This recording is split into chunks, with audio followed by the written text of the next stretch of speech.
at WWE's Money in the Bank, we're going to be seeing a steel cage match between The Miz and Shane McMahon. I know that I'm, sort of predicting that this WWE's brand split is going to be ending sooner rather than later, maybe even tonight on Monday's edition of Monday Night Raw.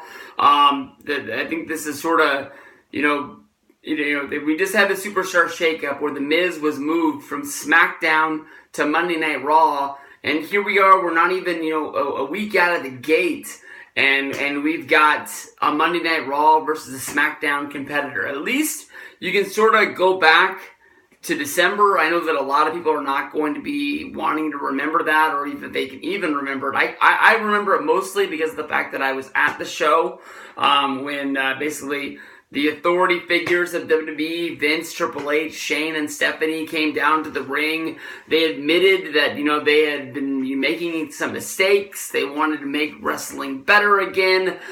They wanted to bring back the fun to WWE. They wanted to listen to the fans.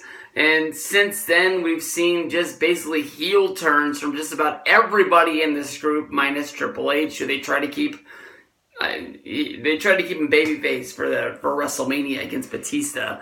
But we all know that he's a part of this group, and they've really learned nothing. If you even go back to the guys that they brought up from NXT on that very same show, Lacey Evans is going after the Monday Night Raw Women's Championship against Becky Lynch. But other than that, I can't even think of a heavy machinery match that I've seen on Raw or SmackDown. That Lars guy was just gone freaking forever. EC3, I don't think has wrestled on SmackDown or Monday Night Raw at all. I think he's just been basically on Monday Night, or on Main Event is what I meant to go to. So I am kind of weirded out by that, but at least Shane, I guess you can say, because he is in that authority role, even though he was the commissioner of SmackDown, I guess because he's one of the McMahons, he can do just about anything he needs to. But when it all comes down to it, Miz versus Shane at WrestleMania, it ended with Miz basically giving it to Shane, but because of the way they fell off of the scaffolding, Shane ended up falling on Miz, even though he was knocked out. Was able to get the victory, and the Miz is pissed, and he wants to win one for his dad. So they're going back to, basically the old days of wrestling, and they're putting this match inside of the steel cage.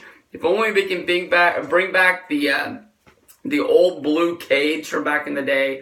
That would be, some of the best stuff ever, but they like the newer cage. They said they can shoot it better, so you can always remember what you did. And I guess that's what old Coliseum home videos and other matches on the WWE Network are for, or watching old blue.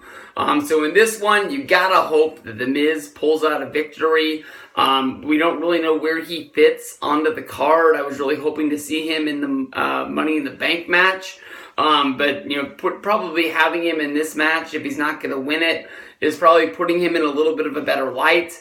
But Miz, he could go either way. He could be just a guy that's going out there and competing for the United States Championship against a guy like Samoa Joe, or he's somebody that you can get behind and build him up to the point where he could be going after a WWE Universal Championship run, because he's held this the WWE Championship before, and I think he's got one heck of a line of a resume that shows that this guy could be a main event player for WWE.